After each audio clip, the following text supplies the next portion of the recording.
Il faut juste passer à une autre chose. Donc, j'aimerais vous montrer un peu des choses qui viennent de cette période de David et tout. Avraham Biran a fait une découverte au Tel Dan. C'est une pierre en basalte qui est connue comme le stèle de Tel Dan. Et il y a 13 lignes qui font mention de la maison de David. Alors, ceci est très important parce que il y a cette inscription araméenne qui commémore la victoire d'un roi sur des anciens Israélites. Et quand on date cela, donc on est autour du temps d'Azaël, Bahadad et d'autres personnes qui sont mentionnées dans les Écritures. Bien que seulement des fragments de cette inscription existent, ce que nous trouvons, c'est une mention de la maison de David. Et ceci est important parce que on avait mis en doute l'existence de David. C'était comme mythe, comme type de Guillaume Tell, selon certains savants de la Bible, qui doutaient l'historicité de David.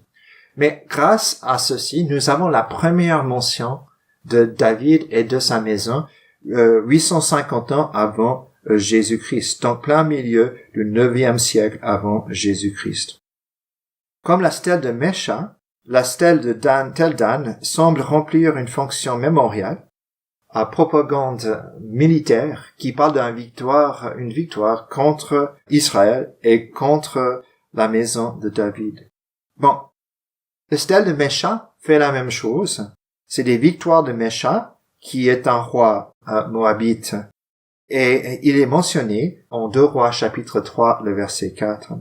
Alors, ce stèle a été brisé par les Bédouins, mais avant de se faire, il y a un Français qui a pu faire une impression de la pierre. Et quand on a regardé donc cette impression qu'il a fait, on trouve cette idée de Beth David, la maison de David. Et donc, maison de David est encore une référence qui parle de David avant l'année 800. Alors, ceci est essentiel à comprendre.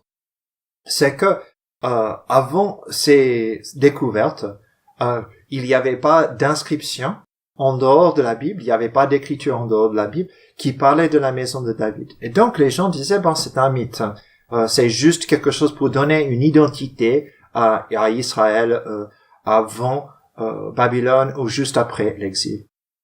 Mais qu'est-ce qui se passe? À travers l'archéologie, les découvertes, on a trouvé ces stèles qui mentionnent David seulement 100 temps après sa vie, qui mentionnent sa famille et sa dynastie aussi. Nous avons d'autres rois qui sont mentionnés, par exemple le roi Omri, le roi d'Israël, qui était un roi de 830 avant Jésus-Christ. Il est mentionné sur cette stèle de Mesha. Je vais pas vous lire le texte, mais il dit, c'est moi, Mesha, fils de Kamosh, roi de Moab. Mon père a régné 30 ans, etc. Donc il raconte toutes ces choses. Et il dit que il a humilié Omri, le fils qu'il a suivi, il a triomphé sur lui, et Israël a péri pour toujours.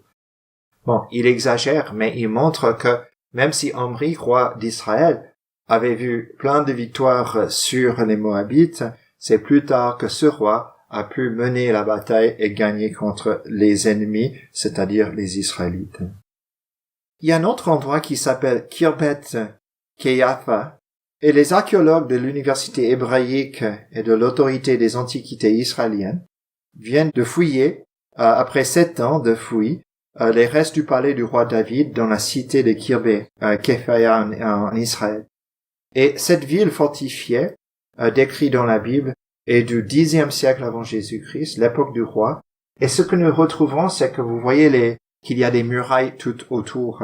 Et ça correspond exactement aux périodes de David, quand il a essayé de fortifier et protéger le pays d'Israël. C'est la première fois, selon le professeur Garfinkel, c'est la première fois que les archéologues ont découvert une ville fortifiée en Juda datant de l'époque du roi David.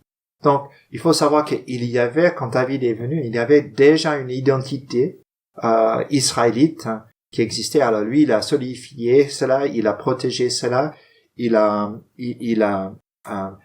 politiser cela, mais que nous avons des villes qui correspondent à ce que nous avons dans la Bible qui parle de lui.